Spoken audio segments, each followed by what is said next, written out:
Hello दोस्तों, स्वागत है आपका हमारे YouTube channel one day exam foundation में। तो दोस्तों, जो वीडियो स्टार्ट करने से पहले आपको बता दें कि अभी आरआरबी एनटीपीसी और ग्रुप डी की एग्ज़ाम चल रहे हैं। आरआरबी एनटीपीसी की एग्ज़ाम चल रही है और ग्रुप डी की जो है एग्ज़ाम होने वाली है।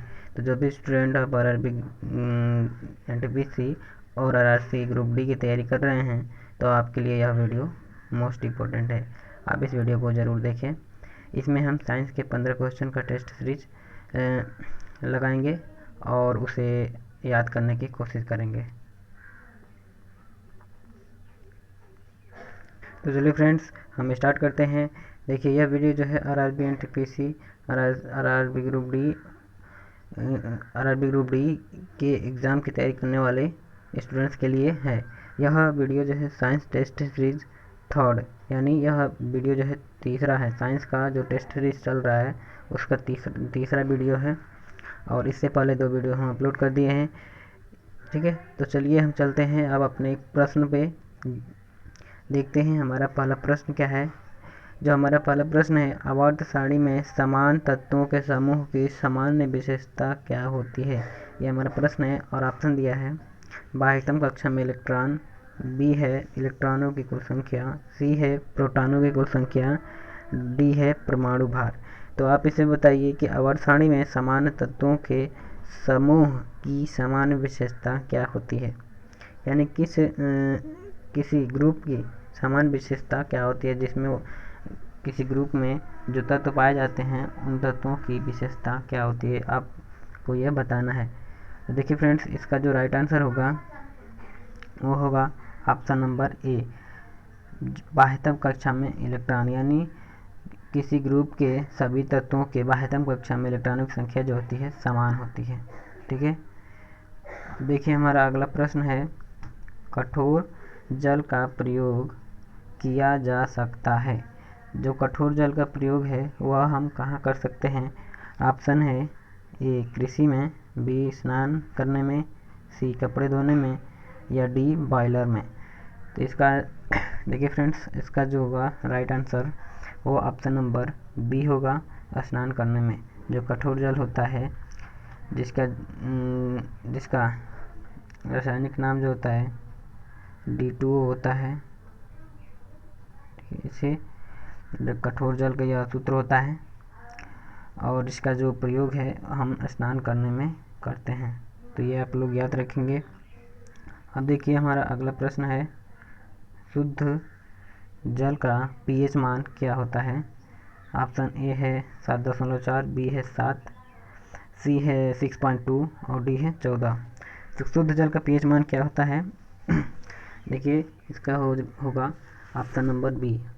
शुद्ध जल का जो pH मान जो होता है वो कितना होता है, तो 7 होता है। pH मान कितना होता है, 7 होता है।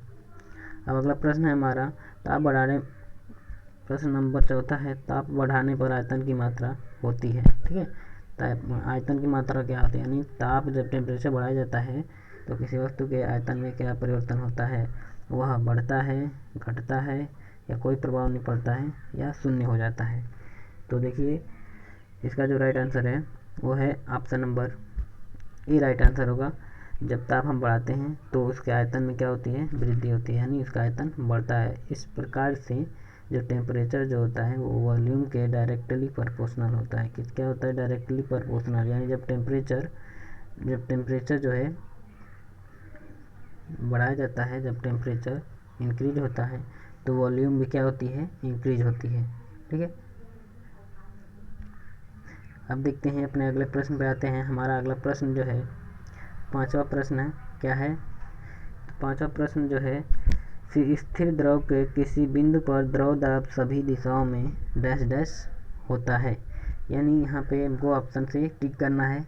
यहाँ पे क्या होगा, स्थिर द्रव, कोई स्थिर द्रव है तो उसकी किसी बिंदु पर यदि द्रव दाब लगाया जाता है तो वह द्रव दाब जो है सभी दिशाओं में क्या होता है, विपरीत होता है, असमान होता है, सी समान होता है, या डी लंबवत होता है।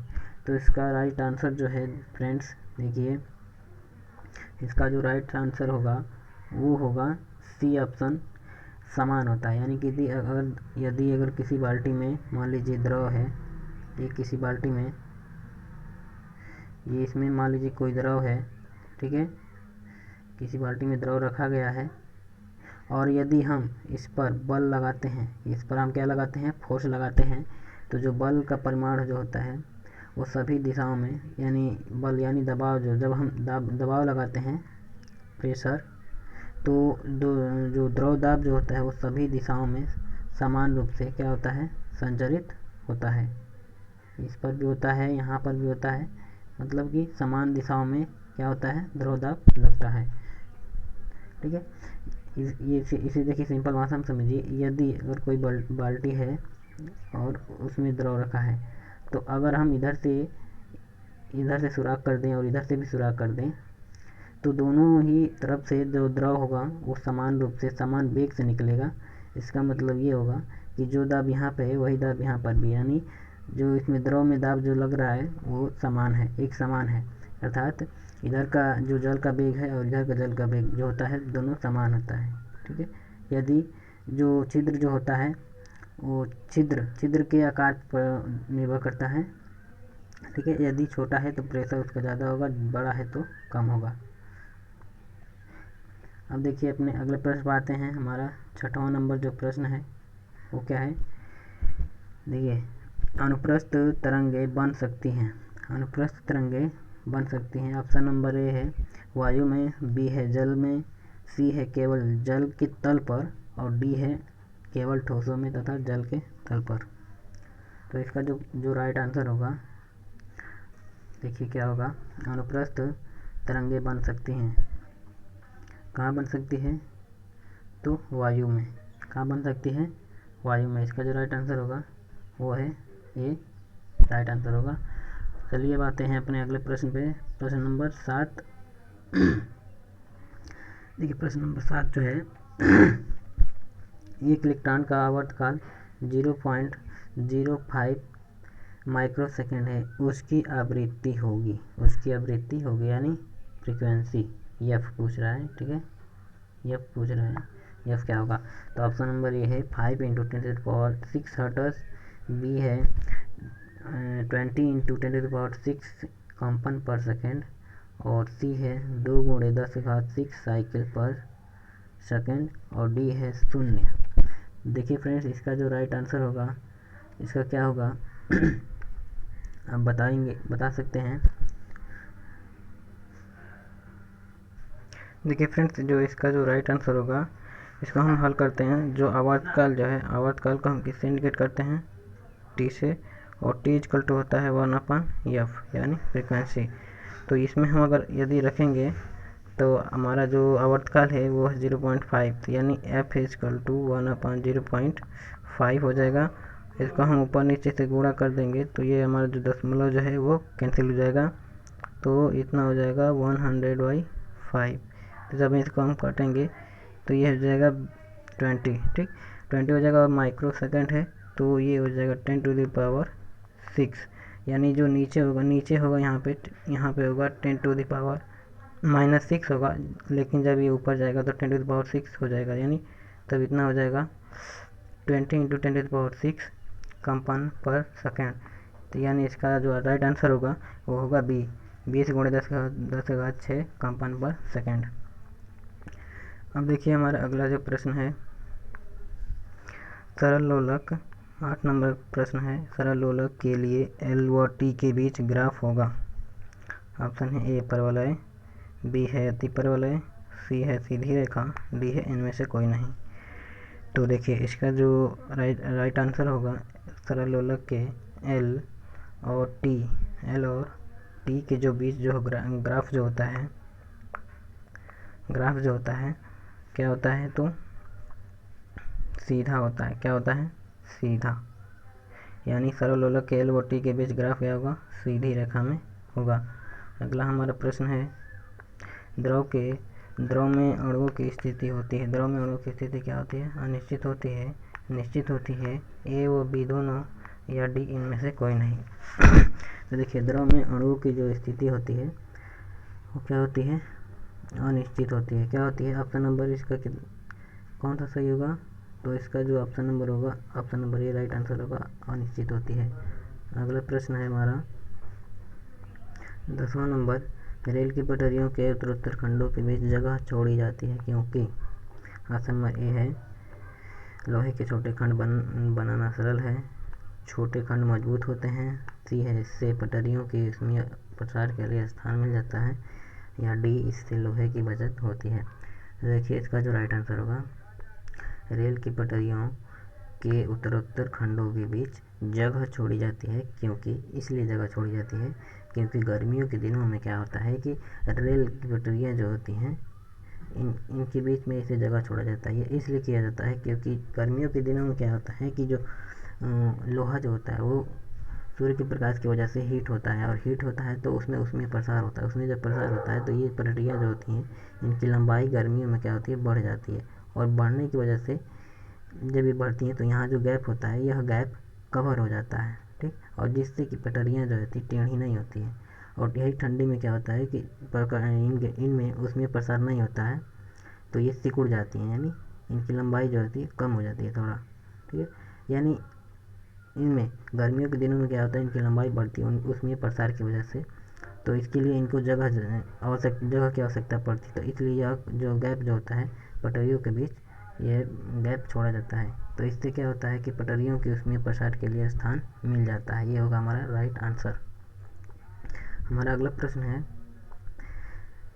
11 नंबर का प्रश्न जो है, सेल्सियस तथा फ़ारेनहाइट पैमाने में संबंध होता है।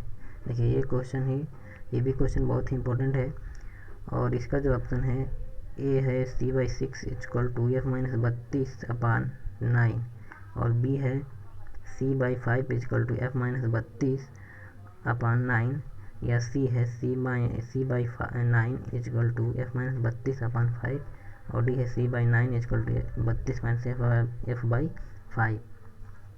तो देखिए इसका जो राइट आंसर होगा, सेल्सियस तथा फ़ारेनहाइट पैमाने में जो संबंध होता है वो C/5 = F-32/9 ये होता है। तो देखिए इसकी टाइप का कौन सा है, तो इसी टाइप का जो है ऑप्शन नंबर बी हमारा मैच कर रहा है, तो ये होगा हमारा right answer option number B, C/5 = F-32/9, ठीक है। तो इस प्रकार हमारा 11 नंबर का क्वेश्चन समाप्त हुआ। अब हम चलते हैं अपने अगले प्रश्न पे। 12 नंबर का जो हमारा प्रश्न है, देखते हैं क्या है। तो ये है, उसमें ऊर्जा निर्भर करती है, उसमें ऊर्जा किस पर निर्भर करती है पूछा गया है। ऑप्शन ए है वस्तु के द्रव्यमान पर, ऑप्शन बी है ताप वृद्धि या कमी पर, ऑप्शन सी है वस्तु के पदार्थ की प्रकृति पर, और डी है इन सभी पर। तो देखिए जो हमारा उसमें ऊर्जा है वो निर्भर करता है, किस पर निर्भर करता है, तो ये आपको बताना है। तो देखिए इसका जो राइट आंसर होगा ताप की वृद्धि या कमी पर, इसका जो राइट आंसर होगा ताप की वृद्धि या कमी पर, देखिए इसका जो राइट आंसर होगा वस्तु के द्रव्यमान पर, ताप की वृद्धि या कमी पर, वस्तु के पदार्थ की प्रकृति पर, इन सभी पर ये निर्भर करता है। तो इस प्रकार से जो राइट आंसर हो जाएगा वो होगा डी, इन सभी पर, ठीक है। उसमें ऊर्जा जो होती है वस्तु के द्रव्यमान पर निर्भर करती है, ताप की वृद्धि या कमी पर, और वस्तु के पदार्थ की प्रकृति पर, ठीक है फ्रेंड्स। तो अब चलते हैं आगे, अपना अगला प्रश्न जो है 13 नंबर का, देखते हैं क्या है। देखिए जो 13 नंबर का प्रश्न है पूछ रहा है एवोगाद्रो संख्या का सही मान क्या होगा, यानी क्या होता है। तो ऑप्शन ए दिया है 6.023 × 10⁻23, और बी ऑप्शन है 6.023 × 10⁻24, और ऑप्शन सी है 6.05 × 10⁻25, या डी ऑप्शन है इनमें से कोई नहीं। तो देखिए इसका जो राइट आंसर होगा वो है ऑप्शन नंबर ए। इसका जो एवोगाद्रो संख्या जो होता है, इसका मान जो होता है न्यूमेरिकल वैल्यू जो होती है 6.023 × 10⁻23 मोल होता है, 6.23 × 10⁻23 ये मोल होता है, ठीक है, एवोगाद्रो संख्या का मान होता है। तो इसे आप लोग याद रखेंगे, या क्वेश्चन में पूछा जा सकता है, जबकि पूछा भी गया है, ठीक है फ्रेंड्स। अब चलते हैं अपने अगले प्रश्न पे। देखिए हमारा 14 नंबर का प्रश्न है, और ये पूछ रहा है हाइड्रोलिक लिफ्ट का सिद्धांत क्या है। हाइड्रोलिक लिफ्ट जो है किस सिद्धांत पर वर्क करता है। तो ऑप्शन ए दिया है पास्कल का नियम, बी है आर्किमिडीज का सिद्धांत, सी है बर्नौली का प्रमेय और डी है ऊर्जा संरक्षण का कानून। ठीक है, तो देखिए इसका जो राइट आंसर होगा हमारा जो हाइड्रोलिक लिफ्ट जो होता है, जो कि आप कहीं भी देख सकते हैं, अधिकतर इस समय भी रेलवे स्टेशन प्लेटफॉर्म पर लगाए जा रहे हैं और वहाँ पर आपको हाइड्रोलिक लिफ्ट जो है देखने को मिल सकता है। तो आप वहाँ पर जाइए, ट्रैवल कीजिए और घूमिए और हाइड्रोलिक लिफ्ट देखिए, उसे समझने की कोशिश कीजिए। ठीक है, वो किस सिद्धांत पर कार्य करता है। ऐसे तो आप नहीं समझ पाएंगे, लेकिन एक बात देख लीजिए कि हाइड्रोलिक लिफ्ट क्या होता है। ठीक है, तो देखिए जो हाइड्रोलिक लिफ्ट जो होता है वो, इसका जो राइट आंसर होगा ऑप्शन नंबर ए होगा। यह पास्कल के नियम पर क्या होता है, तो वर्क करता है। ठीक है, यानी पास्कल का जो नियम होता है उसी के सिद्धांत पर यह हाइड्रोलिक लिफ्ट को बनाया गया है। अब चलते हैं अपने अगले प्रश्न पे, और अब ये हमारा प्रश्न जो है आखिरी प्रश्न है 15 नंबर। ठीक है, निम्नलिखित में से किसे कोशिका का पावर हाउस के रूप में जाना जाता है। यह देखिए क्वेश्चन जो है बायो से है और यह क्वेश्चन जो है आपका आ सकता है एग्ज़ाम में, तो इसलिए आप किसी भी क्वेश्चन को स्किप ना करें और अगर आप सिलेक्शन लेना चाहते हैं तो मेहनत कीजिए और डेली का डेली प्रैक्टिस टेस्ट सीरीज लगाते रहिए। आपको अगर और कहीं नहीं मिल रहा है तो आप हमारे चैनल के माध्यम से आप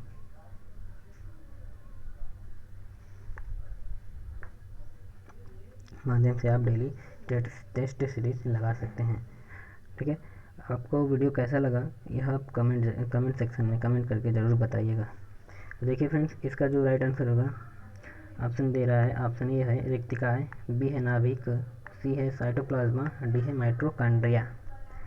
देखिए क्वेश्चन क्या है, निम्नलिखित में से कोशिका का पावर हाउस के रूप में किसे जाना जाता है। कोशिका का पावर हाउस जो होता है, इस कोशिका के पावर हाउस के नाम से हम किसको जानते हैं, किसे कोशिका का पावर हाउस कहा जाता है।